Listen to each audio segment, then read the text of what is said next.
Doctor Ibrahim Yusuf साहब मौजूद हैं स्टूडियोज़ में।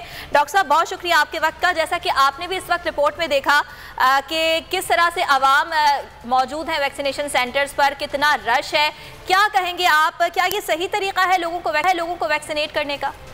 अस्सलाम वालेकुम। पहले तो ये मैं कहूँगा कि ये जो वबा है, इससे जो डेल्टा वेरिएंट है, इसके बाद एक वेरिएंट हमारे साथ साथ चल रही है यूके से, वो है लैम्डा वेव्स। अगर आवाम ने अभी से ही इन चीज़ों पे अमल बर्दारी नहीं की या गवर्नमेंट ने और सख्ती नहीं की, तो मेरे ख्याल से ये डेल्टा वेरिएंट हमें बहुत बुरा जो है असरअंदाज करेगी हमारे पूरे शहर को और प्लस पूरे मुल्क को करने जा रही है। आप अगर लाहौर की रिपोर्ट देखें तो वहाँ पर भी केसेस बढ़े जा रहे हैं। दुनिया में कहीं भी इस तरह के वैक्सीन सेंटर्स नहीं बने हुए कि एक ही सेंटर पर दबाव डाला जाए और एक या दो सेंटर्स पे 2-2, 4-4 घंटे की वेटिंग की जाए और वहाँ पे लोगों की SOPs का बिल्कुल ख्याल रखे बगैर आप इस तरह जो कंडीशन से वैक्सीन कर रहे हैं, इस तरह कहीं दुनिया में नहीं होता। आप जिस तरह प्राइवेट हॉस्पिटल्स, हर प्राइवेट हॉस्पिटल्स में वैक्सीन्स दे रहे थे, अभी सिंध हुकूमत ने प्राइवेट हॉस्पिटल्स में वैक्सीन्स नहीं दे रहे हैं और बहुत ज़्यादा शॉर्टेज है प्राइवेट हॉस्पिटल्स में। अगर प्राइवेट हॉस्पिटल्स हैं दुनिया में, अगर देखें तो हर फार्मेसीज़ में वैक्सीन्स लग रही हैं, हर हॉस्पिटल में लग रही है, हर मॉल्स में लग रही है। जहाँ जहाँ उनको अवेलेबिलिटी ऑफ पब्लिक है वहाँ पे ये वैक्सीन्स लगी जा रही हैं। इस तरह के रश में आप और जो डेल्टा वेरिएंट है उसको बढ़ाएंगे और इसके साथ जो वबा का जो इंतशार है वो और बढ़ेगा, वो कम नहीं होगा। आज जो जितने लोग इधर खड़े हुए हैं उसमें से तकरीबन 100-150 लोग जाते ही उस बीमारी का शिकार ज़रूर होते होंगे, जिससे सबसे ज़्यादा अफेक्टेड इस दफ़ा जो हो रहे हैं वो पीडियाट्रिक एज बच्चों के ज़्यादा केसेस हमने देखे हैं। तो मेरी तो गुजारिश है आवाम से भी और गवर्नमेंट से भी कि इस तरह के जो रश एरियाज़ हैं उनको ख़त्म किया जाए फ़ौरी तौर पे, और साथ में जो है 100% आपको हर हॉस्पिटल्स को कोविड वैक्सीन सेंटर बना दिया जाए। दूसरा, जितने हॉस्पिटल्स कराची में मौजूद हैं, सिंध में मौजूद हैं, सिंध गवर्नमेंट के अंदर में आप अगर देखें तो वहाँ पे वैक्सीन्स नहीं लग रही हैं। अगर छोटे छोटे हर इलाके में वैक्सीन्स लगेंगी तो ऑफ कोर्स ये रश नहीं आएगा। ये रश, पूरी कराची का रश 2-3 जगह पे इकट्ठा हो जाता है और आपको ये पूरी जो सूरत हाल जो है बर्दाश्त करनी पड़ती है। इवन दो कि हमारे पास इतने डॉक्टर्स नहीं हैं जो इस तरह के रश को मैनेज कर सकें, या इतनी बड़ी टीम नहीं है, टास्क फोर्स भी इतनी नहीं है। आप अगर रश देखें, कल शीशे के दरवाजे तोड़ दिए गए, कल उनकी पैरामीटर्स आप देखें तो पैरामीटर्स जो हम ब्लड प्रेशर वगैरह ले रहे होते हैं वो पूरा नहीं ले सक रहे हैं। अब इतना रश है कि आप सोचें कि पैरामीटर्स कितने ज़रूरी हैं, क्योंकि ये भी एक्सपीरियंस किया जा रहा है कि अब क्योंकि आवाम की इतनी बड़ी तादाद मौजूद है तो ब्लड प्रेशर भी नहीं चेक किया जा रहा, टेम्परेचर भी नहीं चेक किया जा रहा, जस्ट आपकी रजिस्ट्रेशन होती है और उसके बाद आपको वैक्सीनेट कर दिया जाता है। जो WHO प्रोटोकॉल्स हैं इसमें आपके हिस्ट्री लेना इज़ मैंडेटरी, बहुत इंपॉर्टेंट है।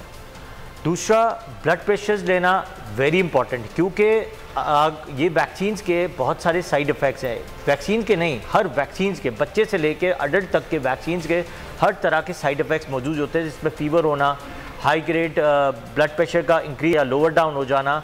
कई दफ़ा इतने रश में उठते हुए जब लोग अंदर की तरफ आ रहे होते हैं तो ऑटोमेटिकली आपका जो ब्लड प्रेशर है वो लोअर साइड पे होता है। आप अगर लोग जो हैं अंदर घुसेंगे इस तरह रश की कैफियत से, तो आप सोचें कि ये तो एक डिज़ास्टर होता जा रहा है। जिस तरह की वैक्सीन्स का सेंटर जो इसको of course I don't recommend कि इस तरह टॉलरेट कर सकता है। जिस तरह की अगर आप 4 दिन की सूरत हाल देखें इसका एक्सपो सेंटर की, या जो ड्राइव वे बना है, 4-4 घंटे लोग वेट कर रहे हैं, 5-5 घंटे लोग वेट कर रहे हैं। आप सोचें कि एग्जॉशन कितनी बढ़ जाती है वहाँ पे। अगर एग्जॉशन बढ़ जाएगी तो ऑफ कोर्स ब्लड प्रेशर्स जो है और या टेम्परेचर कंट्रोल नहीं हो सकता, इवन दो कि वहाँ पे वबा। और आपको एक और बताऊँ जो बहुत इंपॉर्टेंट और बहुत डेंजरस बात यह है कि डेल्टा वेरिएंट जो है वो ह्यूमन टू ह्यूमन तो ट्रांसफ़र होती है, लेकिन वो ईयर टू ईयर ट्रांसफ़र होती है। मतलब हवा ये वबाई अमराज की शक्ल इख्तियार कर चुकी है।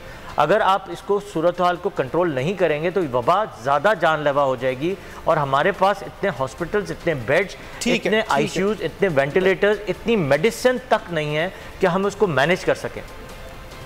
ठीक है, प्रोफेसर डॉक्टर सईद खान और डॉक्टर जुबैदा काजी ने भी ट्रांसमिशन में ज्वाइन किया है। आप दोनों का बहुत शुक्रिया। डॉक्टर साहिबा, आप ये बताइएगा जो सूरत हाल इस वक्त खासतौर पर कराची में चल रही है उसकी जिम्मेदारी किस पर आयद होती है? आप क्या समझती हैं, क्या वैक्सीनेशन नहीं लगवाने की वजह से जो है ये इस नहज पर पहुंचे केसेस, या फिर SOPs की खिलाफ वर्जी? Thank you so much for taking me in the program. Assalamu alaikum.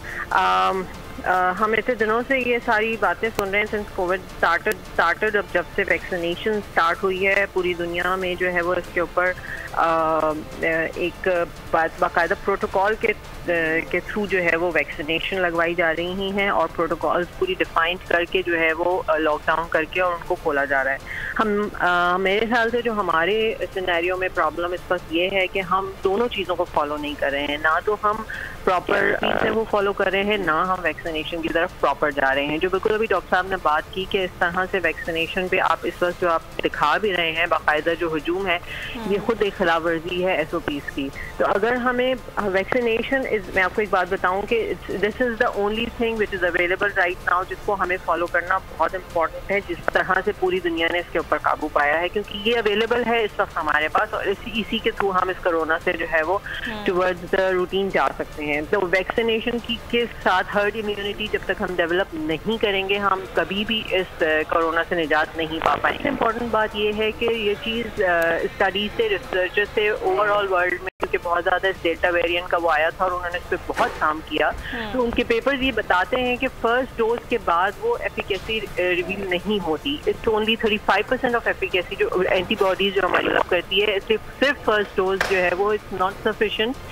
दोनों डोजेस का लगना to get the immunity level, इससे बचने के लिए दोनों डोजेस का लगना जो है इज वेरी वेरी इंपॉर्टेंट। तो सबसे इम्पोर्टेंट ये है कि वैक्सीनेशन लगवानी बहुत ज़रूरी है। दूसरी ये कि सिर्फ एक डोज नहीं, दोनों डोजेस का होना, ताकि आप इस मर्ज की जो सिम्टोमेटिक जो सिवियरिटी है उससे बच सकें। हम ये नहीं कह सकते कि अगर किसी ने वैक्सीन लगवा ली है तो उसको कोविड डेल्टा वेरिएंट जो है वो नहीं इफेक्ट कर सकता, वो जरूर करेगा, लेकिन सिम्टम्स की सिवियरिटी ये वाकायदा सिर्फ कहने वाली बात नहीं। जुबैदा काजी साहिबा, आपका पॉइंट आ गया। डॉक्टर सईद खान की जानिब भी आऊंगी, उनसे भी बात करूंगी। और ट्रांसमिशन में हमें ज्वाइन किया है अब्दुल रऊफ मोहम्मद इब्राहिम जो कि ताजिर रहनुमा है, उनको हम वेलकम करेंगे। इसके अलावा प्रोफेसर डॉक्टर सईद खान ने भी इस ट्रांसमिशन में अपना हिस्सा डाला, उनको भी वेलकम करते हैं। प्रोफेसर साहब, पहले आपसे ये सवाल करना चाहूंगा कि जो सूरत हाल इस वक्त कराची में है, बहुत से लोग जो हैं वो पहली डोज लगवा चुके हैं और दूसरी डोज लगवाने से गुरेजा हैं। आप क्या समझते हैं,